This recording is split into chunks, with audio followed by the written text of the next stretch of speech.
Some of you might have seen videos on social media or seen stories in the news, but free speech in the UK is quickly becoming a thing of the past.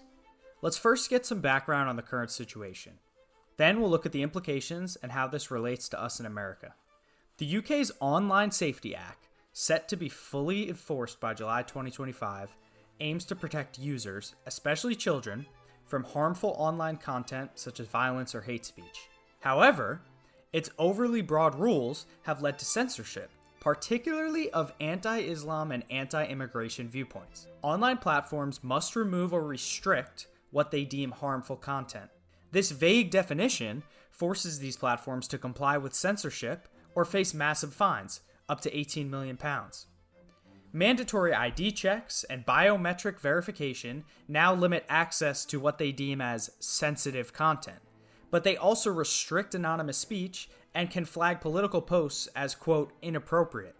Speeches and protest videos have been age-gated or removed entirely.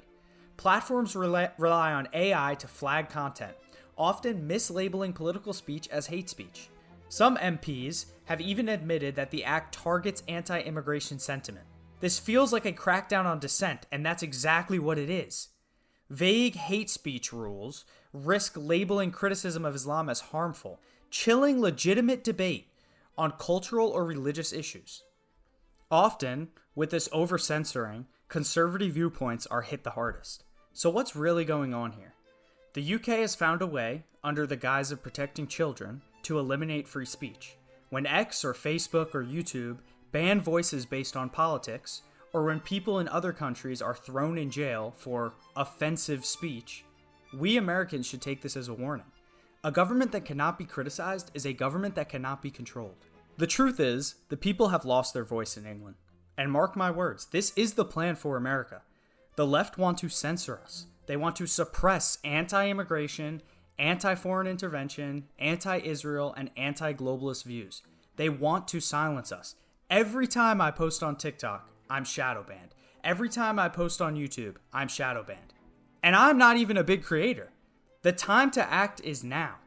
We must popularize our beliefs, spread awareness of our grievances, and defend our freedoms before it's too late. In order to save our freedom of speech, an expansion on the First Amendment is necessary. Freedom of speech should be protected in every regard, regardless of how offensive or unpopular the expressed ideas may be. Hate speech should be legal, so long as it does not incite violence. The right to speak freely means protecting all speech, even speech we hate. Once the government gets to decide what's acceptable to say, no one's beliefs are safe. The solution to harmful speech isn't censorship, it's more speech. That's why I'm advocating for a new constitutional amendment that makes it illegal for tech companies to ban users or censor posts just because they contain controversial views or what's deemed as hate speech. In today's world, so much of our lives play out online, and that means our freedoms must extend to the digital realm. Every time we open a browser, someone's tracking us. Our phones are listening, our data is being sold, our opinions are being flagged. Americans should have the right to privacy online, to use pseudonyms, to encrypt communications, and to speak freely without the fear of surveillance. Remember, our founding fathers used pen names to write political pamphlets because they feared the consequences of speaking out loud. That's the same privacy we need today. Unfortunately, Europe has already stripped away this cloak of anonymity, so we need to stay vigilant to make sure it doesn't happen here. Protecting freedom in the 21st century means safeguarding digital privacy and ensuring that the First Amendment to the Constitution is fully protected.